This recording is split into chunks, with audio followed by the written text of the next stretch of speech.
자, 안녕하세요. 안녕하세요. 네. 자, 보겠습니다. 책은 486쪽입니다. 우리 산업보건 하다가 중간에 끝났을 겁니다. 이제 지난 시간에 건강진단의 종류 끝났고요. 그 건강진단 결과, 이제 세 가지로 이제 결과가 나온다라고 얘기를 했고, 486쪽에 보시면 제목에 건강진단, 건강관리 구분 있고, 옆에 가시면 487쪽에 사후관리 조치, 그 다음에 가로 2번에 업무수행 적합 여부, 크게 세 가지로 결과가 나옵니다. 이 중에서 시험 문제 엄청 많이 나온 거는 건강진단, 건강관리 구분, 시험 문제 엄청 많이 나옵니다. 그리고 또 두 번째로 나오는 건 업무수행 적합 여부. 한 번도 나온 적은 없는 거는 사후관리 조치. 이게 이제 한 번도 나온 적은 없어요. 영원히 안 나왔으면 좋겠습니다. 일단 건강진단, 건강관리 구분은 물론 거기 보시면 표가 일반 건강진단, 배치전, 투수 구분해 놨는데 그냥 구분하지 말고 그냥 하나로 딱 통일해서 외우시면 돼. 일단 A로 도장이 찍히는 경우가 있고 B로 도장이 찍히는 경우가 있고 C1, C2, D1, D2 이렇게 대부분 도장이 이렇게 찍힙니다. 그럼 A가 뭔지 B가 뭔지 이런 것들을 좀 알아두시는 게 좋습니다. 일단 A든 B든 정상이에요. 정상은 정상인데 자, B는 약간 이상이 있어. 약간 이상이 있지만 괜찮아. 이 정도는 그래서 정상에 취급하는 게 A하고 B. 그렇죠? 그런데 비해서 C1, C2는 약간 의심스러운데 그러면서 관찰하는 겁니다. 요 관찰자. 요 관찰자긴 관찰자인데 C1은 직업병이 의심스러워. 그래서 관찰해야 돼. 그리고 C2는 일반 질병이 의심스러워. 그래서 관찰해야 돼. 그러니까 이때 일반 질병이라는 건 뭐를 얘기하는 거냐면 고혈압, 당뇨를 얘기하는 겁니다. 그러니까 고혈압, 당뇨 등의 일반 질병이 의심스러워. 그러면 이제 관찰해야 돼. C2입니다. 그 다음에 D1, D2는 이거는 유소견자, 질병이 있는 사람이에요. 자, 그런데 D1은 직업병이 있어.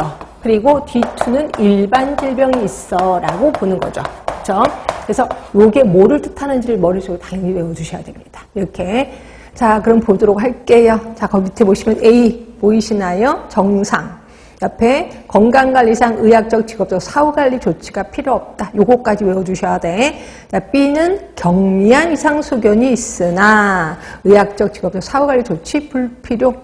자, C1은 밑에 걸 볼게요. C1 직업병 요 관찰자. 자, 직업병 예방을 위해서 적절한 의학적 사후관리 조치가 필요하다. 그 다음에 C2 일반 질병 요 관찰자 옆에 보시면 되고 D1 직업병 유소견자 옆에 걸 읽어보셔야 돼. 자, D2 일반 질병 유소견자 이렇게 해서 구분해서 외우시면 되고요. 그 다음에 옆에 가시면 야간 작업 시 있습니다. 이게 CN, DN이라고 되어 있습니다. 아, N이라는 문구가 들어가 있으면 야간 작업이구나 라고 보시면 되죠.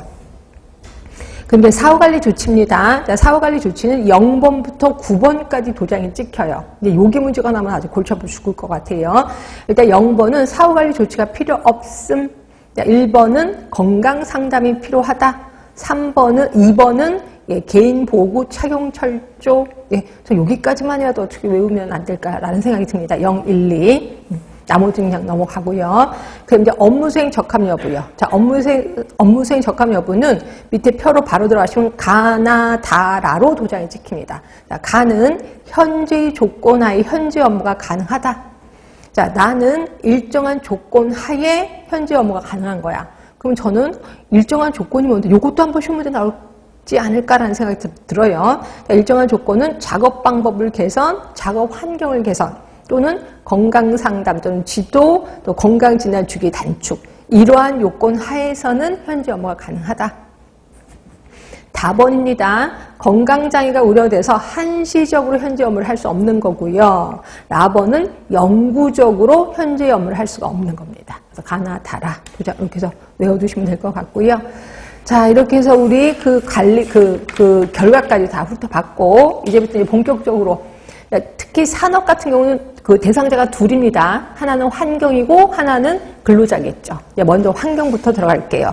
환경에서는 TLV라는 개념이 있고 또 하나 BLV라는 개념이 있어요. TLV는 뭐냐면 이거예요. 그러니까 내가 작업장에 있으면 작업장의 공기를 측정하는 거죠. 그래서 거기에 얼마나 들어있어? 이게 TLV. 그럼 BLV는 얘가 공기만 있는 게 아니라 제가 숨을 쉬면 내 몸으로 들어올 겁니다. 그럼 내 몸 안의 농도는 얼마나 되는데 이게 BLV라고 보시면 돼. 근데 이 중에서 시험 문제는 TLV가 좀 많이 나오죠. 자, TLV 같은 경우는 우리는 미국식을 따르고 있습니다. WHO 식도 있는데 우리 미국식을 따르는 거고요. 특히 미국의 서한도 개념을 따르고 있어요. 그럼 서한도 개념이라는 게 뭔데? 이것도 한번 설명만 드릴게요. 원래 이제 제가 이제 작업하는 작업장에 납이 좀 많아요. 근데 납의 농도가 기준치가 있을 거예요. 요거 이상은 안 돼. 이런 게 있을 거예요. 근데 우리 작업장에는 납만 있는 게 아니라 먼지도 있거든요. 그리고 되게 고온이거든요. 그러면 먼지의 기준치가 따로 있을 거고 고온의 기준치가 따로 있을 거예요. 근데 얘네들이 합쳐져 봐. 그러면 이게 어떻게 될까요?